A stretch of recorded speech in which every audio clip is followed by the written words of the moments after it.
সেটা বুঝতে পারেনি। তাদের স্নেহ মমতাকে ভেদ করতে নেই। আর সন্তানের জন্য পিতামাতা আরো 5টা ভাই থাক, সন্তান এটা বলতে পারে না যে মা তুমি আমার ঘরে 1 মাস খাবে আর দাদার ঘরে 1 মাস খাবে না। এটা হতে পারে না। মা যদি তার একটা বুকের দুধ দিয়ে আমাদের 5টা ভাইকে বসে থাকে, তাহলে আজকে 5টা ভাইয়ের কাছে মা কেন বোঝা হয়ে গেল?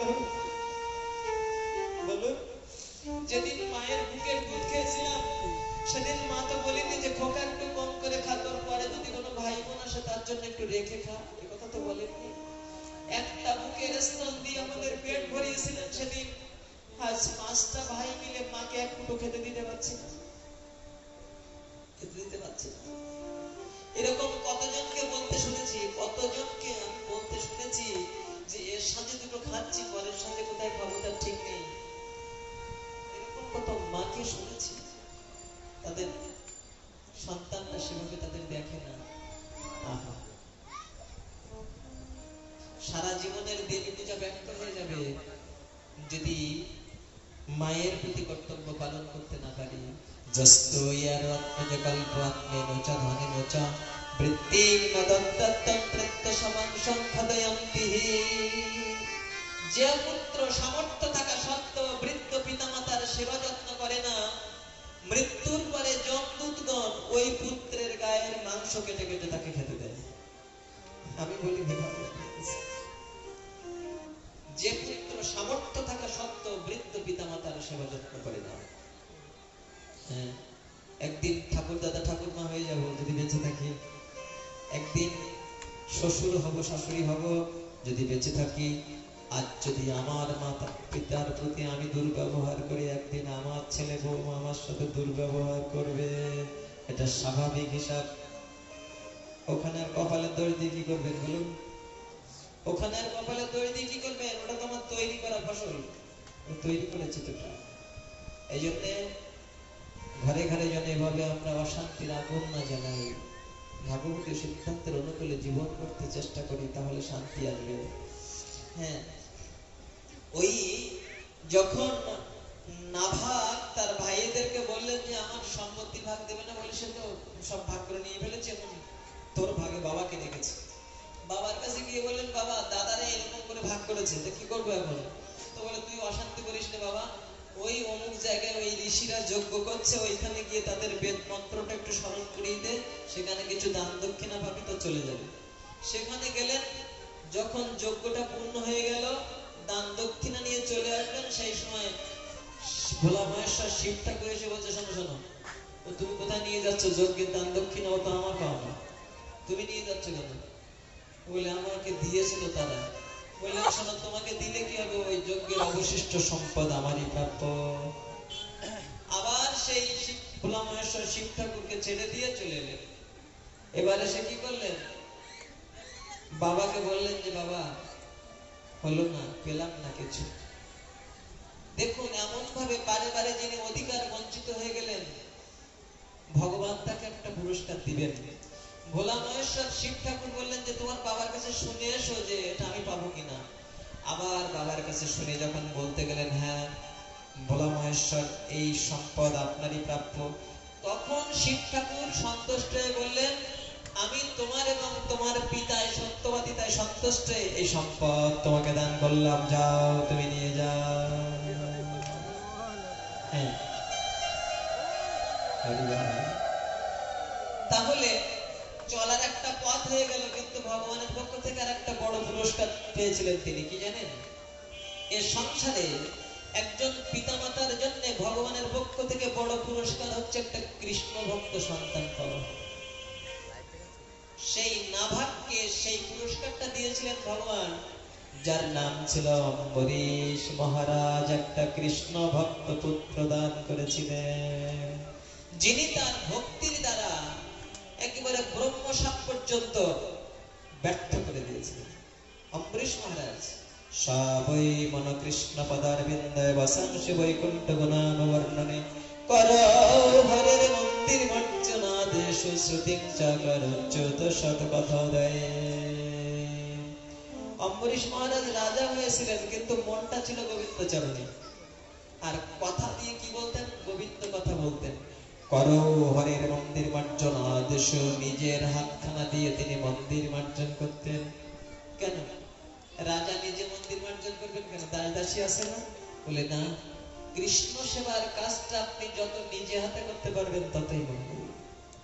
আপনি রাজা হন আর মহারাজ হন, কোনদিন কে নিজে হাতে মালা গেঁথে রাধা মাধবকে বলিয়েছেন যে রাধা মাধব আমি তো তোমার সেবা দিতে পারি না প্রভু, তাই আজ তোমার জন্য মালা গেঁথে তোমাকে বলেছেন? কোনদিন? কোনদিন কি রাধা মাধবের জন্য একটু নিজে হাতে ফুল তুলে নিয়ে সেবায় দিয়েছেন যে প্রভু আমি তো তোমার সেবা দিতে পারি না, যে এই ফুলগুলো তোমার চরণ সেবায় দিলাম?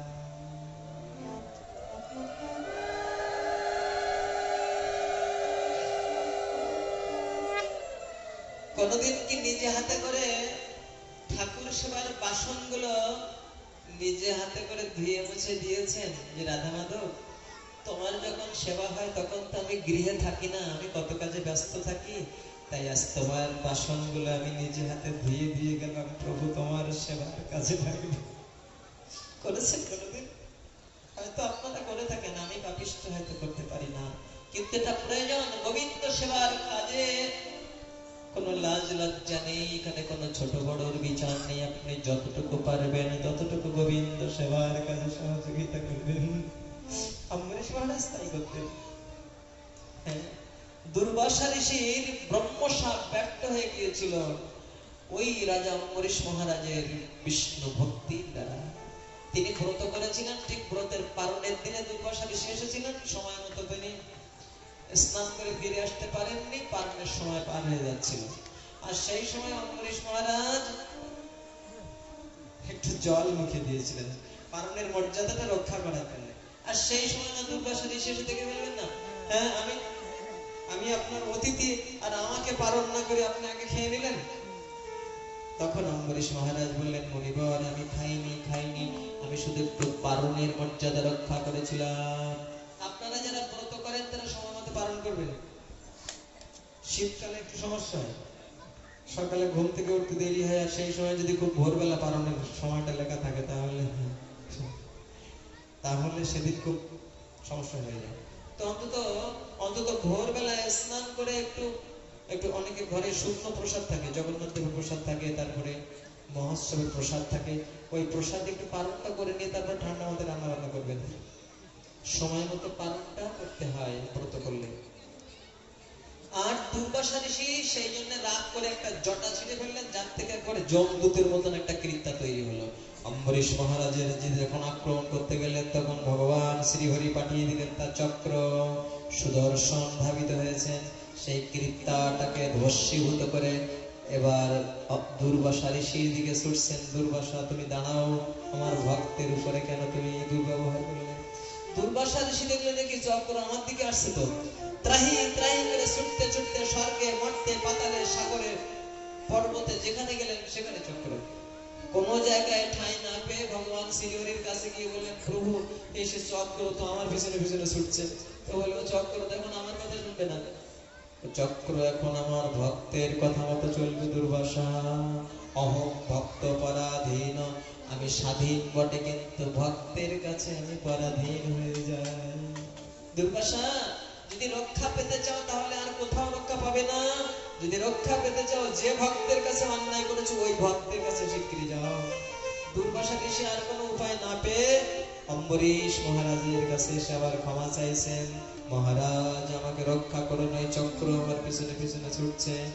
তখন অম্বরীশ মহারাজ বলছেন, নমঃ ধর্ম শ্বেত অধর্মশীল আসুর ধর্মকে তবে ত্রৈলোক্য গোপায় বিশুদ্ধ বর্ষ সে মনোজ মায়াদ্ভূত কর্মণি গৃণে।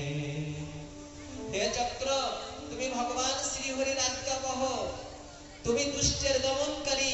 হে চক্র, আমি যদি কোনো পুণ্য করে থাকি সেই পুণ্যের বিনিময়ে আজ তুমি প্রশমিত হয়ে যাও, ওই ব্রাহ্মণকে তুমি রক্ষা করো। তখন চক্র থেমে গেল, দুর্বাসা ঋষি রক্ষা পেয়ে গেলেন। অম্বরীশ মহারাজ বললেন, মুনিবর আমি এখনো পায়সের পাত্র হাতে করে নিয়ে দাঁড়িয়ে আছি, আপনি পালন না করলে আমি পালন করতে পারছি না। অম্বরীশ মহারাজ পালন করে ভক্তের মহিমা বুঝতে পারলেন। অম্বরীশ মহারাজের কাছে ক্ষমা চেয়ে তিনি চলে গেলেন। বুঝলেন যে কৃষ্ণ ভক্তের হৃদয়টা কত উদার হয়ে থাকে। যিনি আঘাত করতে গিয়েছিলেন কৃষ্ণ ভক্তকে, সেই কৃষ্ণ ভক্তই আবার রক্ষা করলেন ওই দুর্বাসা ঋষিকে। প্রেম সে বলো রাধে রাধে, জয় জয় শ্রী রাধে।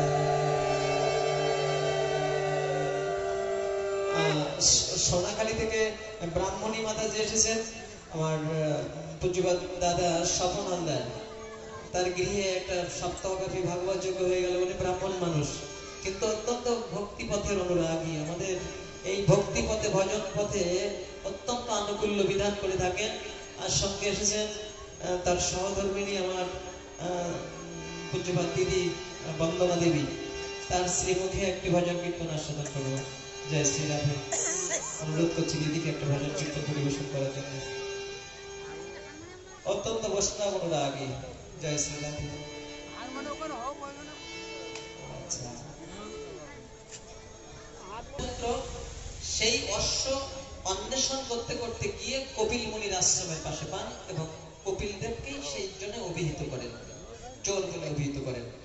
কপিল দেবের অভিশাপে সগর রাজার 60,000 পুত্র সঙ্গে সঙ্গে ভস্মীভূত হয়ে যায়।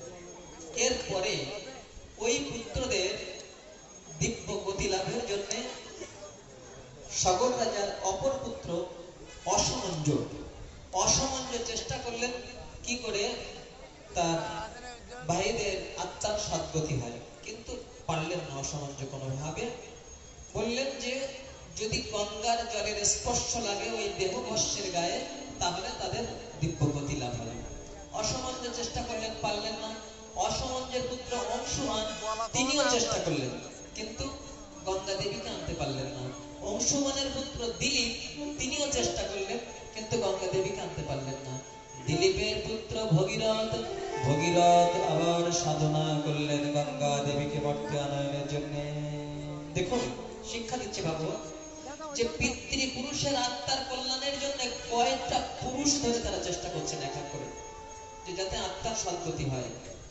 হ্যাঁ, এই ভগীরথ তার তপস্যার দ্বারা গঙ্গা দেবীকে সন্তুষ্ট করলেন। গঙ্গা দেবী বললেন, আমি তো যাবো মর্তভূমিতে পাপীর পাপটা প্রশমিত করার জন্য, প্রক্ষালন করার জন্য, তো আমার এই পতনের বেগটা সামলাবে কে? আমি যখন প্রচন্ড বেগে যখন নামবো, তখন আমার এই গতিটা ধারণ করবে কে? তখন আবার ভগীরথ ভোলা মহেশ্বর শিব ঠাকুরের শরণ নিলেন। ভোলা মহেশ্বর শিব ঠাকুর বললেন, আমি মাথা বেঁধে দেবো, গঙ্গা আমার মাথার উপরে নামবে। ভোলা মহেশ্বর শিব ঠাকুরের উপরে প্রচন্ড বেগে নেমে পড়লেন গঙ্গা দেবী। প্রেম সে বলো রাধে রাধে। ভগীরথ পথ চিনিয়ে নিয়ে গেলেন যেখানে সগর রাজার সেই 60,000 পুত্রের দেহের ভস্মটা রয়েছে। সেইখানে যখন গঙ্গার জলের স্পর্শ লাগলো, সঙ্গে সঙ্গে তারা দিব্য গতি লাভ করলেন। আজ পর্যন্ত সেই দৃষ্টান্তকে অনুসরণ করে আমরা আমাদের পিতৃপুরুষের দেহ সৎকারের পরে তার যে অস্থিটা থাকে, এই অস্থিটা আমরা গঙ্গায় দিতে চেষ্টা করি, যাতে গঙ্গার জলের স্পর্শে তার দিব্য গতি লাভ হয়। শ্রীমদ্ ভাগবতে আমরা আস্বাদন করছিলাম গঙ্গার অবতরণ, নবম স্কন্ধের এখানে বিশ্রাম। এখনকার আস্বাদন দশম স্কন্ধে পরমেশ্বর ভগবান শ্রী গোবিন্দের শুভ আবির্ভাব এবং তার অমৃতময় কোন কথা। যে কথাটা শুনবার জন্য এই 6টি রাত্রি ধরে আমরা ভক্তের কোন কথা শুনলাম, এখন সেই অসমর্থ মাধুর্য সম্পন্ন কৃষ্ণ কথা। মথুরার রাজা কংস তার বোন দেবকীকে বিয়ে দিয়েছেন বসুদেবের সাথে, সৌরসেনের পুত্র বসুদেবের সাথে। বিয়ের পরের দিনে চলে যাবেন দেবকী শ্বশুর বাড়ি, রথে উঠে যাবেন। তো রথ চালাবে কে?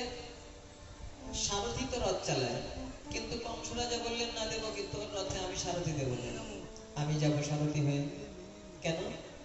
না, তুই আমার আদরের ছোট বোন, অন্তত তোকে একটু দেখতে দেখতে যেতে পারবো, তোকে যতক্ষণ শ্বশুর বাড়িতে পৌঁছে দিতে না পারি। তোর সাথে একটু কথা বলতে পারবো, বসুদেবের সাথে কথা বলতে পারবো। এই বলে বোনকে রথে তুলে নিয়ে, নববিবাহিতা বোন এবং ভগ্নিপতি নিয়ে রথে তুলে নিয়ে যাচ্ছে। ঠিক পথিমধ্যে গিয়ে একটি দুর্ঘটনা, হঠাৎ করে একটা দৈববাণী হলো। দৈববাণীটা কি ছিল? ওরে দুরাচার কংস, তুই যাকে নিয়ে এত আনন্দ করে রথ চালিয়ে নিয়ে যাচ্ছিস, তোর সেই বোনের অষ্টম গর্ভের সন্তানের হাতে তোর মৃত্যু হবে। হ্যাঁ, আমার বোনের অষ্টম গর্ভের সন্তানের হাতে আমার মৃত্যু হবে। সঙ্গে সঙ্গে রথ থামিয়ে বোনের চুলের মুঠা ধরে তরবারি দিয়ে মাথা কাটতে গেলেন। ভাগবত বুঝালেন, দেখো, যারা কৃষ্ণ ভালোবাসে না, ভালোবাসার প্রকৃত সংজ্ঞা তারা জানে না। যেদিন স্বার্থে আঘাত পড়ে সেদিন বাবা হও আর মা হও, ভাই হও আর বোন হও, আত্মীয় হও আর আপনজন হও, কারো রক্ষা নেই, কারো রক্ষা নেই। যেদিন স্বার্থে আঘাত পড়বে। কিন্তু কৃষ্ণ ভক্ত নিজের জীবনটা বাঁচানোর জন্য জগতের নিকৃষ্ট একটা প্রাণীকে আঘাত দিতে চান না। আমার দ্বারা যেন অন্যের ক্ষতি না হয়। কিন্তু কংস রাজা কি করলেন? যে বোনকে এত যত্ন করতেন, যাকে আদর করে রথে তুলে নিয়ে যাচ্ছেন, সেই বোনের চুলের মুঠা ধরেছে মাথা। বসুদেব হাত ছেড়ে ধরেছেন। মহারাজ, আপনি বীর পুরুষ, একটা অবালা রমণীকে হত্যা করবেন? আপনার বীরত্বে কলঙ্ক হবে না? শুনুন মহারাজ, দেবকী তো আপনাকে মারবে না, মারবে তার সন্তান। ঠিক আছে, আমি কথা দিচ্ছি, দেবকীর যতগুলো সন্তান জন্মগ্রহণ করবে আমি সঙ্গে সঙ্গে আপনার হাতে তুলে দেব, আপনি তাদেরকে হত্যা করবেন। কংস রাজা দেখলেন, হ্যাঁ, সেটা ভালো প্রস্তাব। আপাতত নিরস্ত হলেন। দেবকীর গর্ভ থেকে এবার সন্তান হচ্ছে। প্রথম সন্তানটা ভূমিষ্ঠ হলো। বসুদেব সত্য রক্ষার জন্য কোলে করে সন্তানটি নিয়ে গেলেন কংস রাজার কাছে।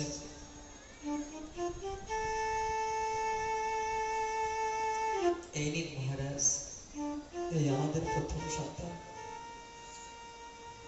কংস রাজা দেখছেন, বাহ, সুন্দর দেখতে তো ছেলেটা, কিন্তু না, একে মারবো না, এ তো আমার বোনের প্রথম সন্তান।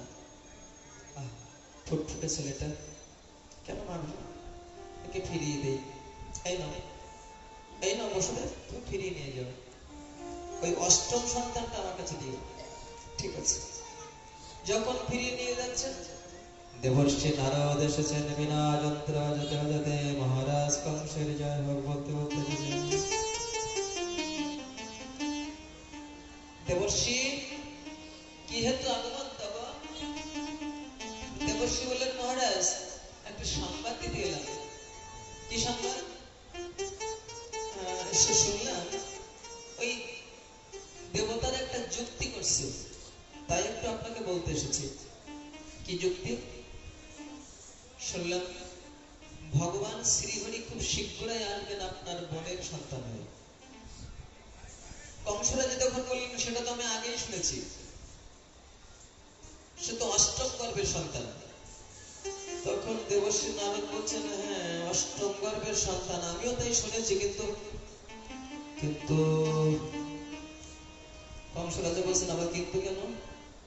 বলছে, হ্যাঁ, এখানে একটু সমস্যা আছে। কি সমস্যা? বললেন, ওই দেবতাদের কথা কিন্তু সব বোঝা যায় না। মনিবর, আপনি কি বলতে চাইছেন? না, বলছিলাম কি, দেবতারা যে কোন দিক থেকে গোনা শুরু করবে এটা কিন্তু বোঝা যায় না। মনে করুন আপনার বোনের 8টা সন্তান হয়েছে, এবার দেবতারা গুনতে শুরু করেছে, ছোটটার মাথায় হাত দিয়ে বলছে 1, তার বড় যেটা সেটা হলো 2, তার বড় যেটা সেটা হলো 3, তার বড়টা 4, তার বড়টা 5। এইভাবে যদি গুনতে থাকে তাহলে প্রথম ছেলেটা হবে 8। মহারাজ, ও দেবতাদের গোনার নিয়ম কানুন কিন্তু সবাই বোঝে না। তাহলে কি করব? না বলছিলাম পথের কাঁটা কেন রাখবেন? একে তো সবসময় মরণের ভয়, আর তারপরে দেবশ্রী নারদের পরামর্শ। কংসরাজা বলেন ঠিকই বলেছেন, আমি মাথায় চিন্তা রাখবেন না। এই কি আসিস, বসুদেবকে ফিরিয়ে নিয়ে আয়। সন্তানটা কেড়ে নিলেন, সঙ্গে সঙ্গে পাথরের উপরে আছাড় মেরে তাকে হত্যা করলেন। বসুদেব বড় ব্যথিত হলেন, না প্রথম সন্তানটা গেল। একটা একটা করে 6টা সন্তান তিনি সংহার করলেন। সপ্তম গর্ভটা সবাই জানত, সেটা রোহিণীর গর্ভে স্থানান্তরিত হয়েছিল, কিন্তু সবাই জানলো ওটা নষ্ট হয়েছে। কিন্তু না, নষ্ট নয়। সপ্তম গর্ভটা যোগমায়া আকর্ষণ করে বৃন্দাবনে রোহিণীর গর্ভে নিয়ে গেছিলেন। এবার অষ্টম গর্ভের পালা। ধরণী দেবী নবপল্লবে সুশোভিত হয়েছে, গাছে গাছে পুষ্প প্রস্ফুটিত হয়েছে। ধরণী দেবী শুভ লক্ষণে সজ্জিত হয়েছে।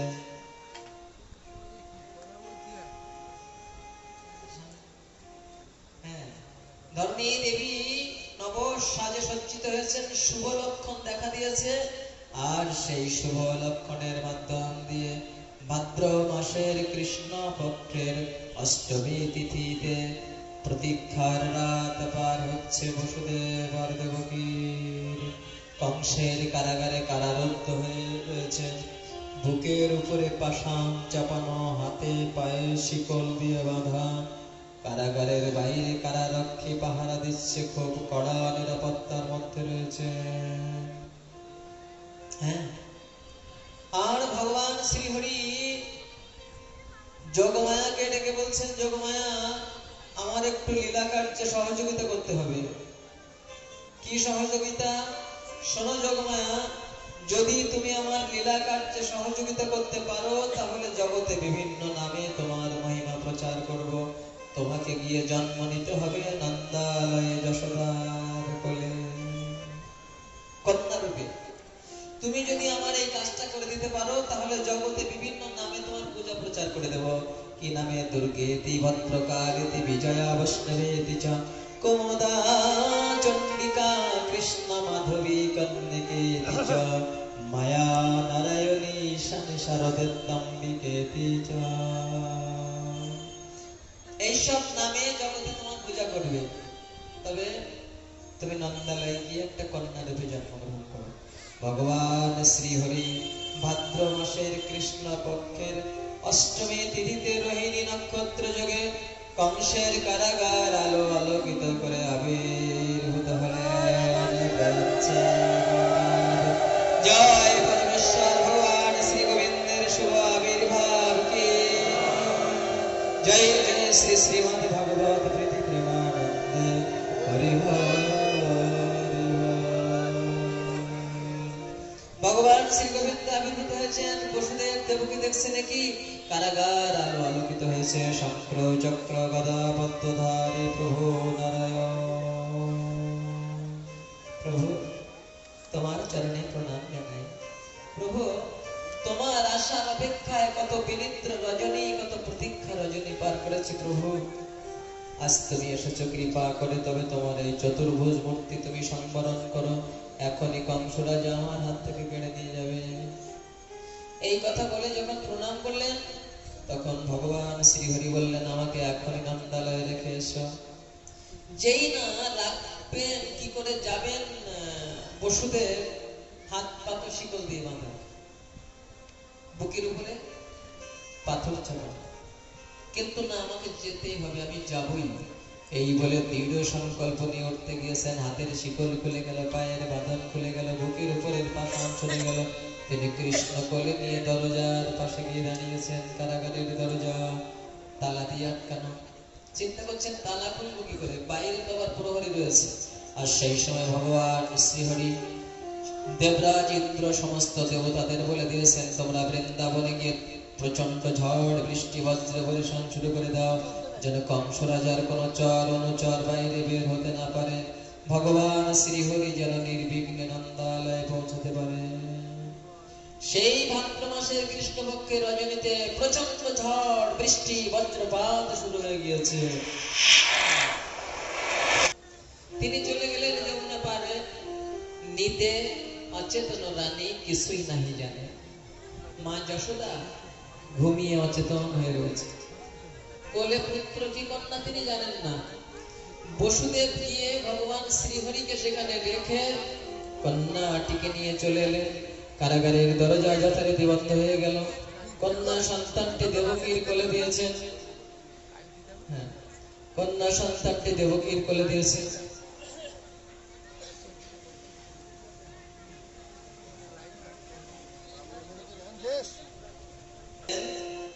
তখন চিৎকার করে করে কান্না শুরু করে দিয়েছে। দেবকী খুব চেষ্টা করলেন শান্ত করানোর জন্য, কিন্তু কোনোভাবে শান্ত করাতে পারছেন না। কেঁদে কেঁদে যেন কংস রাজাকে ডাক ডেকে জানাতে চাইছেন, ওরে কংস আর ঘুমাস না, তাড়াতাড়ি চলে আয়।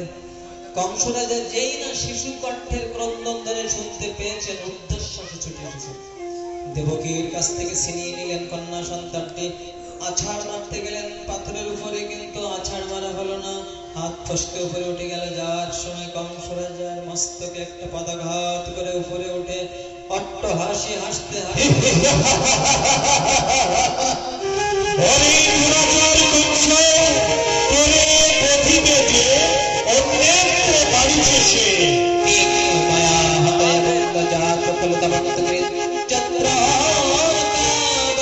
শত্রুর মহিষী কৃপণা বৃথা। রে মহারাজ কংস, আর বৃথা শিশু হত্যা করিস না। তোকে যিনি বধ করবেন তিনি অন্যত্র বৃদ্ধিপ্রাপ্ত হচ্ছেন। কংস রাজা তাকিয়ে দেখেন ৮ হাত বিশিষ্ট তেজময়ী দেবী মূর্তি। অট্ট হাসি হাসতে হাসতে কংস রাজাকে কথাটা বলে দিয়ে অদৃশ্য হয়ে গেলেন। কংস রাজা বড় চিন্তায় পড়েছেন। হায় হায়, এত চেষ্টা করলাম তো মরণের পথটা বন্ধ করতে পারলাম না। আমার শত্রু শ্রীহরিকে আমি সংহার করতে পারলাম না, কি করি এখন? বসুদেব দেবকীর বাঁধন খুলে দিলেন, তাদের কাছে ক্ষমা ভিক্ষা চাইলেন।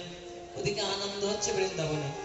নন্দ রাজার বহুদিন পরে একটা ছেলে হয়েছে, নন্দ উৎসব হচ্ছে। ঘোষপাড়ায় একেবারে দধি দুগ্ধ নবনী উঠোনে ঢেলে দিয়ে তার উপরে গড়াগড়ি করছে গোয়ালারা। হ্যাঁ, বহুদিন পরে নন্দ রাজার ছেলে হয়েছে। হ্যাঁ, এই দিকে আনন্দ হচ্ছে, আর এদিকে কংস রাজার খুব দুশ্চিন্তা। কংস রাজা তখন তার সমস্ত রাজামত্তদের নিয়ে একটা মিটিং ডেকেছেন, একেবারে ইমার্জেন্সি মিটিং, জরুরি সভা ডেকেছেন যে তোমরা আমাকে একটু পরামর্শ দাও। সমস্ত কংস রাজার আত্মীয় স্বজন এসেছে। তো কংস রাজার আত্মীয় স্বজনটা কেমন জানেন? ভাগবত শিক্ষা দিয়েছেন যে যিনি যেমন হবেন সেই রকম আত্মীয় জুড়বে। কংস রাজার আত্মীয় স্বজন হচ্ছে বাঘাসুর, বকাসুর, তৃণাবর্তসুর, পুতনা রাক্ষসী, বানাসুর, বৎসাসুর আর অরিষ্টাসুর। সমস্ত অসুররা সব কংস রাজার আত্মীয় স্বজন। হ্যাঁ, এই সব অসুররা কংস রাজার রাজ আমত্ত। তাদেরকে নিয়ে বাবা তোমরা আমাকে একটু পরামর্শ দাও যে আমার শত্রু শুনলাম যে অন্যত্র বৃদ্ধিপ্রাপ্ত হচ্ছে, শত্রুকে কি করে মারতে পারে। তখন সেই সভাসদের মধ্যে একজন ছিলেন যার নাম ছিল পুতনা রাক্ষসী। ওই রাক্ষসীটা তখন বলছে, মহারাজ কোন চিন্তার কারণ নেই, আমি আছি। কি করবে তুমি? কি করবো মানে, দৈববাণী হয়েছে তো মাত্র 6 দিন হলো, আরো 4 দিন বেশি করে নেব। 10 দিনের মধ্যে যত শিশু জন্মগ্রহণ করেছে সব শিশুর ঘাড় মোটকে রক্তপান করে আনবো। সাবধান সবাই, রাক্ষসী যাচ্ছে কিন্তু। আর যেসব মায়ের কোলে ছোট শিশু রয়েছে সব আরো বেশি সাবধান থাকবেন। রাক্ষসী যাচ্ছে, পুতনা রাক্ষসী, সাবধান। ডাইনি কিন্তু। আপনারা বলেন না মাঝে মাঝে দিদি তো ছেলেকে ডাইনি খেয়েছে, সে ডাইনি। হ্যাঁ সত্যি, কথাটা একেবারে অমূল্য নয়। আর সেই সাথে সাথে যেসব মায়েরা কোলের বাচ্চা নিয়ে দূরে আছেন তারা নিকটের দিকে আসুন, এখানে ঝাড়ানো হবে। ঝাড়ানো মন্ত্র শিখবেন আজকে।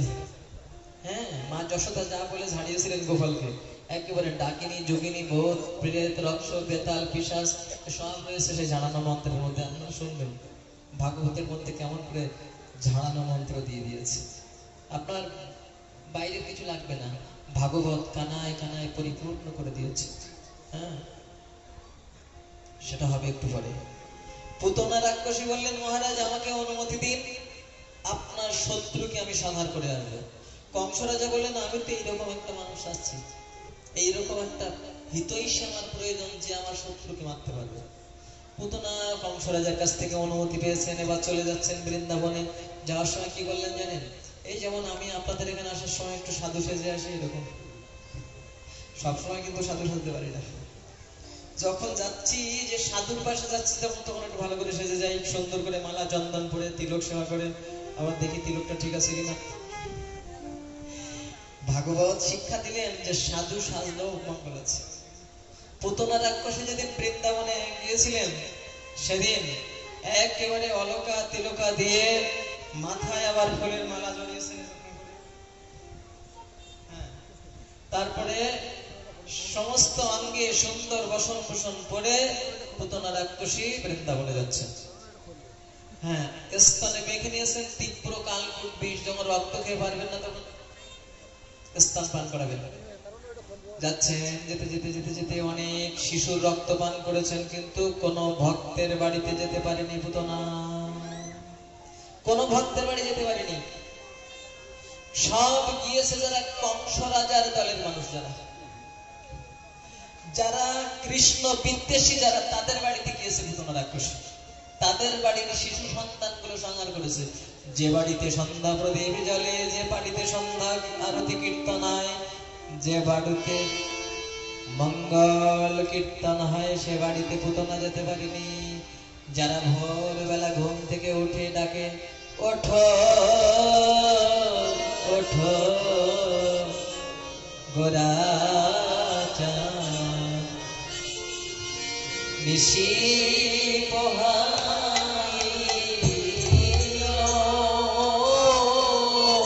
মঙ্গল আরতি কীর্তন হয়, যে বাড়িতে মঙ্গল নাম কীর্তন হয়, সে বাড়িতে পুতনার কাল দৃষ্টি পড়তে পারে না। আপনারা প্রত্যেকটা গৃহে গৃহে মঙ্গল আরতি কীর্তন করুন, মঙ্গল দীপ জ্বালান, মঙ্গল আরতি দর্শন করেন, তাহলে এই সমস্ত অশুভ শক্তি সম্পন্ন এই আসরিক দৃষ্টি সেখানে পড়বে না। ভাগবত সেই সিদ্ধান্ত দিলেন। পুতনা রাক্ষসী এবার গিয়েছেন বৃন্দাবনে। মা যশোদা রঙ্গনে গিয়ে ডাকছেন, যশোদা যশোদা যশোদা। কে কে আমাকে এমন করে ডাকছে? এমন মায়াবী সুরে আমাকে কে ডাকছে?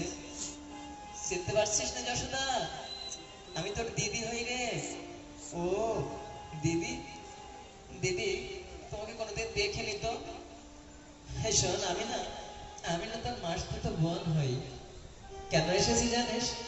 শুনলাম তোর নাকি একটা ছেলে হয়েছে, আর আমি মাসিমা হয়ে গেছি। আমি না এসে থাকতে পারি বল? ও আচ্ছা দিদি, ঠিক আছে, খুব ভালো হয়েছে। তো দে দে তোর ছেলে আমার কোলে দে। না না দিদি, আমার গোপাল কত সাধনা করে পেয়েছি, আমি যাত্রার কোলে দেই না। সে কি, আমি তোর কাছে যাত্রার হয়ে গেলাম, তোর ছেলে দিবি না আমার কোলে? না না না দিদি, তুমি রাগ করো না, এই নাও আমার গোপাল তোমার কোলে দিলাম, তুমি আশীর্বাদ করো আমার গোপাল যেন দীর্ঘজীবী হয়। মা যশোদা মাসিমার কোলে দিলেন গোপালকে।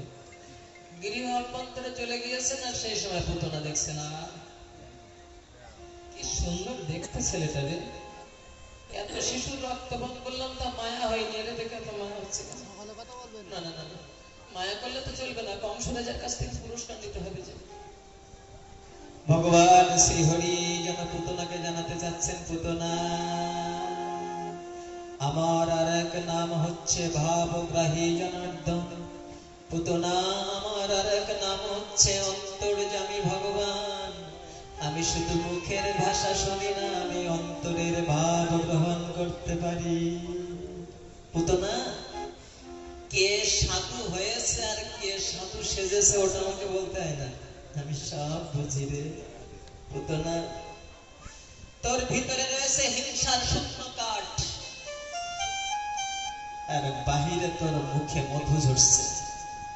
পুতনা, আমার দৃষ্টির তেজ পড়ছে ওই দেহের উপরে, কিন্তু সেই হিংসার শুকনো কাঠে কেন আগুন জ্বলে তোর দেহটাকে কেন ছাই করে দিতে পারিনি এখনো? ও বুঝেছি, শুকনো কাঠে জল লাগলে ভিজে যায় তো, আর ভিজে গেলে সহজে আগুন লাগে না। পুতনা, তোর অন্তরে ছিল হিংসার শুকনো কাঠ, আর সেই শুকনো কাঠে লেগেছে ভক্তির জল। কি করে লাগলো? লাগলো কি করে? তুই যখন বৃন্দাবনে আসার আগে আমার ভক্তের মতো করে মালা চন্দন করেছিলি, আমার ভক্তের মতো করে যখন সেজেছিলি, আমার ভক্তের মতো করে অঙ্গভঙ্গি করে যখন কথা বলেছিলি, তখন তোর ভিতরের ওই হিংসার শুকনো কাঠে ভক্তির জল লেগে ভিজে গেছে।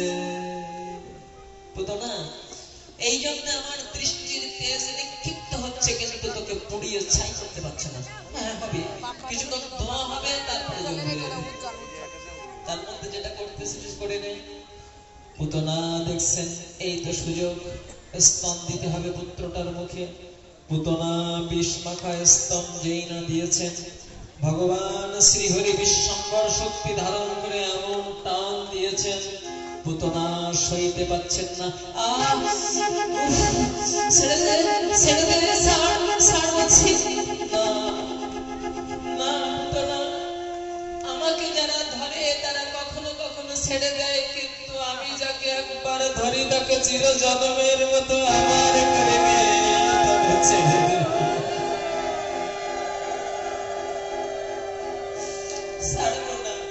ছাড়বো না রে পুতনা। বড় সাধ করে এসেছিলি যে আমার মুখে একটু স্থান দিবি, তাই তোর স্তনে আমি মুখ দিলাম। আমি জানি তোর মুখে যত মধু রয়েছে, তোর ভিতরে রয়েছে বিষ। পুতনা, তুই দিতে জানলি না, তবে আমি দিতে জানি। তুই এসেছিস আমাকে হিংসা করতে, কিন্তু পরে এসেছিস আমার ভক্তের পোশাক। পুতনা, তাই আমি তোর বাইরের দৃশ্যটাকে অঙ্গীকার করলাম। যা, আমি তোর হিংসার বিনিময়ে তোকে হিংসা দিলাম না, আমি দিলাম ভালোবাসা। তোকে দুটো পুরস্কার দিলাম। প্রথম পুরস্কার হলো আমার অধরের অমৃত তোর দেহে পরশ করিয়ে দিয়ে তোর দেহটা আমি মহাপ্রসাদ করে দিলাম।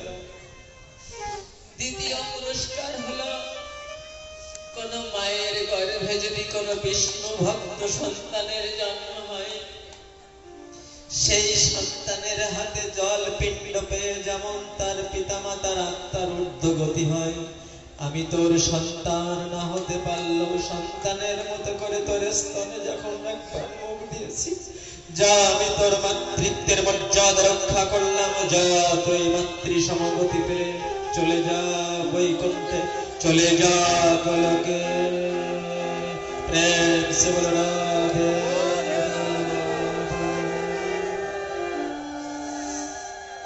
পুতনার দেহ থেকে দিব্য জ্যোতিটা ঊর্ধ্বগামী হয়ে চলে গেল। পুতনা গোলকে গতি লাভ করেছিলেন। বললেন ভগবান শ্রী গোবিন্দ অনেক অসুরকে বধ করেছিলেন, কিন্তু সবাই সাযুজ্য মুক্তি পেয়েছিল, আর পুতনা পেয়েছিল গোলকে গতি। কেন গোলকে গতি পেলেন? কেন? বলে ভক্তের মতো করে সেজেছিলেন, তাই ভগবান ভক্তের মর্যাদা। তোর ভিতরে যাই থাক না কেন, তোর বাইরে ছিল আমার ভক্তের বেশ। সেই ভক্তের বেশের মর্যাদা আমি রক্ষা করলাম। যা, তুই চলে যা গোলকে, আমি তোকে মাতৃ সমগতি দান করলাম। বিশাল আকৃতি নিয়ে বিকট শব্দ করে পুতনা ছিটকে গিয়ে পড়েছিলেন বহুদূরে। একেবারে বিশাল আকৃতি দেহ, মুখের হা করেছেন যেন পর্বতের গুহার, নাকের ছিদ্র দুটো যেন এক একটা সুড়ঙ্গ পথের মতো। পুতনার দুটো স্তন যেন দুটো পর্বতের চূড়া, তার মাঝখানে ছোট্ট গোপাল বসে বসে খেলা করছেন। মা যশোদা গোপাল গোপাল গোপাল বলতে বলতে চিৎকার করতে করতে ছুটলেন। পুতনার বিশাল আকৃতি দেহের বুকের উপর থেকে গোপালকে নামিয়ে আনলেন। মনে মনে চিন্তা করলেন, আজ নারায়ণ আমার গোপালকে রক্ষা করেছে। কে রক্ষা করেছে? আমার গৃহ ঠাকুর, আমার গৃহ দেবতা নারায়ণ আজ আমার গোপালকে রক্ষা করেছে। তাই মা কি করলেন, গোপালের উপরে কোনো দৈত্য দানবের দৃষ্টি পড়েছে, অশুভ সংকেত পাওয়া গেছে, তাই মা গোপালের জন্য একটু শান্তির স্থান করে দেন। আপনার ছেলেটা যদি খুব ভয় পায়, কাউকে দেখে যদি বাবা মা করে একেবারে হাউ মাউ করে ডরিয়ে কেঁদে ওঠেন, আপনি কি করবেন? তাড়াতাড়ি বুকে জড়িয়ে ধরে নিয়ে একটু গায়ে মাথায় ফু দেওয়া, একটু তুলসী তলার মাটি দেওয়া, একটু ঝাড়িয়ে নেওয়া। হ্যাঁ, ঝাড়াবেন? জানেন না? মা যশোদা গোপালকে কি বলে ঝাড়িয়েছিলেন? আপনাদের কোলের বাচ্চাগুলো সব করে দেখেন, এখন ঝাড়াবেন আপনারা, আপনি নিজে নিজে ঝাড়াবেন। গোপাল যা বলে ঝাড়িয়েছিলেন তাই বলে ঝাড়াবেন। হ্যাঁ, আপনাদের সন্তানগুলোকে সব এবার কোলে নিন, কোলে নিয়ে আপনি ঝাড়াবেন। কি বলে মা যশোদা গোপালকে ঝাড়িয়েছিলেন? কি বলে? বলে গোমূত্রেণ স্নাপয়িত্বা পুরর্গরজ সর্বকম রক্ষং চক্রস্য সকৃতা দাদা সঙ্গে সুনামভিঃ। গোমূত্র গোরজ দিয়ে গোপালের অঙ্গে তিলক সেবা করিয়ে দিয়েছিলেন। ললাটে কেশবায় নমঃ, উদরে নারায়ণায় নমঃ, মধুবায় নমঃ, গোবিন্দায় নমঃ, বিষ্ণবে নমঃ, মধুসূদনায় নমঃ, ত্রিবিগ্রহায় নমঃ, বামনায় নমঃ, শ্রীধরায় নমঃ, ঋষিকেশায় নমঃ, দামোদরায় নমঃ, পদ্মনাভায় নমঃ, বাসুদেবায় নমঃ। দাদা সঙ্গে তিলক রচনা করিয়ে দিলেন। ভগবানের 12টা নাম বলে রক্ষা কবচের মতো হয়ে গেল। আপনার সন্তানকে আপনি তিলক সেবা করিয়ে দিন, একটু তুলসী তলার মাটি দিন। কত তাবিজ কবচ পড়িয়েছেন, কত ডাক্তার কবিরাজ করিয়েছেন। হ্যাঁ, রোগ শোক হলে ডাক্তার দেখাবেন, আমি নিষেধ করছি না, কিন্তু আপনি একটু দাদার সঙ্গে তিলক রচনা করে দিন না। ওরা তো পবিত্র, ওরা তো আপনার বুকের দুগ্ধ পান করে। ওদের ওই পবিত্র দেহটা তুলসী তলার মাটি দিয়ে ভগবানের নাম দিয়ে আপনি রক্ষা কবচ দিন, রক্ষা কবচ করে দিন তার দাদার সঙ্গে। তারপরে মা যশোদা যা যা বলে ঝাড়িয়েছেন সেই কথাগুলো এবার বলুন সবাই।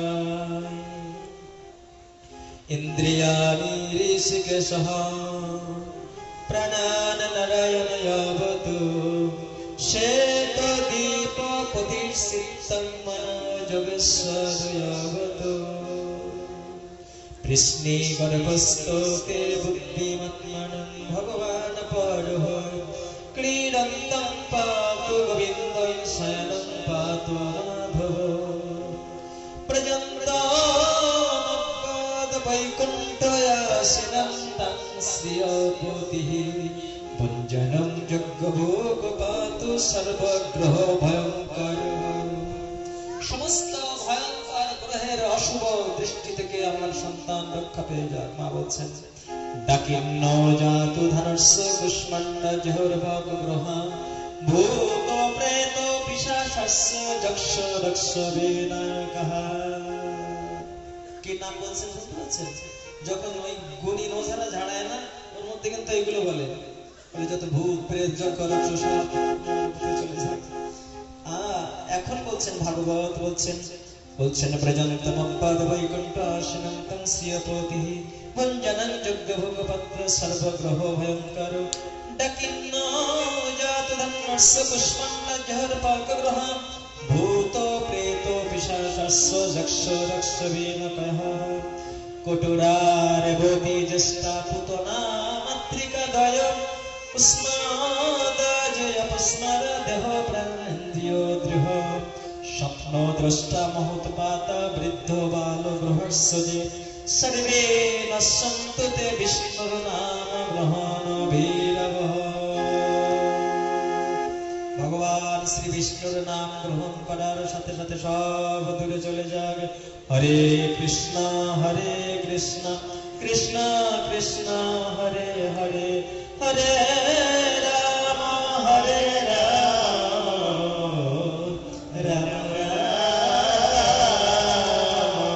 হরে। প্রেম সে রাধে রাধে রাধে।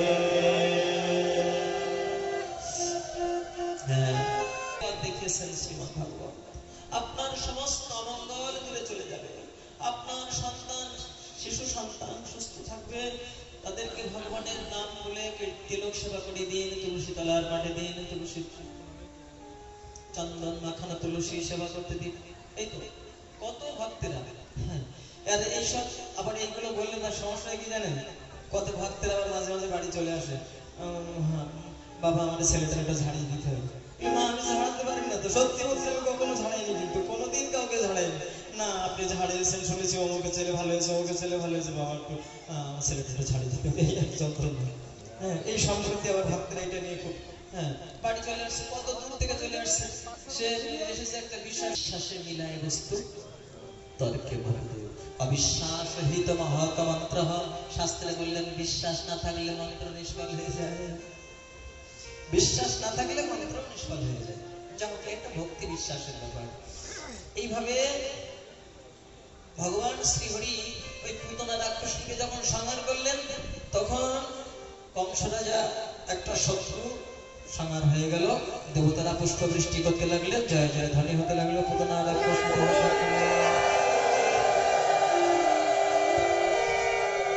রাজার রাজপ্রাসাদে ভিক্ষা নিতে গিয়ে যে কাণ্ড ঘটিয়েছিলেন, ওই একই কাণ্ড ঘটালেন। তার মানে গলার কাছে গিয়ে বাড়তে শুরু করলেন। কি কাণ্ড দেখুন তো। এইবার গলার কাছে গিয়ে যখন দেহ বাড়াচ্ছে, তখন এই আকাশুর মনে করছে হ্যাঁ খেয়ে গালের মধ্যে ঢুকিয়েছিলাম ছোট্ট একটা শিশু, গলার কাছে গিয়ে তো আটকে যাচ্ছে কেন? আটকে শুধু যাচ্ছে না, এবার গলায় টান পড়ছে। টান পড়তে পড়তে এমন অবস্থা হয়ে গেল, তালমূল ফেটে গিয়ে আকাশুরের মৃত্যু হয়ে গেল। দেবতারা আবার পুষ্প বৃষ্টি করতে লাগলেন। হ্যাঁ, আকাশুর সঙ্গে একটা ওষুধ এসেছিল বৎসাসুর, মানে বাছুরের রূপ ধরে। বললেন গোয়ালারা তো গরু বাছুর মারে না, আমি এই বাছুরের রূপ ধরে যাবো। ওই কৃষ্ণ নামের ছেলেটা এক লাথিতে নাড়িগুলি সব ছিটকে বের করে দেবো। তাই বৎসাসুর এসেছিলেন বাছুরের রূপ ধরে, আর কৃষ্ণ বুঝলেন তুই আজকে আমার বাছুরের রূপ ধরে আসলি। ঠিক বাছুরের পিছনের পায়ের কাছে গিয়েছেন, যেই না জোরে লাথি মেরেছেন, ভগবান শ্রী গোবিন্দ সঙ্গে সঙ্গে পিছনের পা ধরে ফেললেন, মাথার উপরে একেবারে ঘুরোতে লাগলেন। বললেন তোর যত জন্মের কর্মফলের আসা যাওয়া ছিল সব আমি এক জন্মে পার করে দেবো। বলে টান দিয়ে সরে ফেলে দিলেন দূরে, মাথাটা পড়লো।